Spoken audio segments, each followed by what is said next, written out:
Hi friends, welcome to my channel. ఇక JD కస్టడీలో ఉన్న యువరాజ్ మినిస్టర్ కిడ్నాప్ ప్లాన్ గురించి జేడీకి చెప్పలేదు అనుకొని ఇక మీనన్ మినిస్టర్ని కిడ్నాప్ చేయడానికి తన మనుషులని పంపిస్తాడు. ఇక మీనన్ ఆ దేవాని ఇలా అడుగుతుంటాడు, ప్లాన్ అంతా రెడీయా, మన మనుషులు మినిస్టర్ని కిడ్నాప్ చేయడానికి రెడీగా ఉన్నారా అని మీనన్ అడుగుతుండగా, అంతా ఓకే బాయ్, ఆల్రెడీ మన మనుషులు ఆ ప్రజలలో కలిసిపోయారు, ఇక మినిస్టర్ని కిడ్నాప్ చేయడం మనకు ఈజీనే బాయ్ అని దేవ మీనన్తో చెప్తుండగా, మీనన్ మాత్రం ఇలా అంటుంటాడు, మీరు రెప్పపాటు కాలమైన ఏమరపాటుగా ఉన్నారనుకోండి, జేడీ టీం మిమ్మల్ని అటాక్ చేస్తుంది అని చెప్తూ ఉంటాడు మీనన్ దేవాకి. లేదు బాయ్, మేము అలర్ట్గా ఉంటాము అని దేవ మీనన్కి చెప్తూ ఉంటాడు. ఇక మీనన్ అన్నట్టుగానే మీనన్ మనుషులు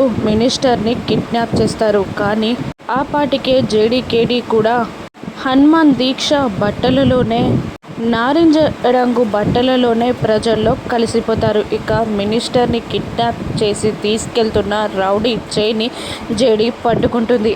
పక్కకి తీసుకెళ్ళి తన విశ్వరూపాన్ని జేడీ చూపిస్తూ ఉంటుంది. ఇక జేడీ కేడీ కలిసి ఆ మినిస్టర్ని కిడ్నాప్ చేసిన రౌడీలని చితకబాది మినిస్టర్ని కాపాడుతారు. మళ్ళీ మీనన్ ఏం ప్లాన్ వేయనున్నాడు, శివయ్యని పట్టుకుంటాడా, జేడీ గతం గురించి మీనన్ తెలుసుకుంటాడా, రానున్న ఎపిసోడ్స్లో చూద్దాం. Thank you for watching.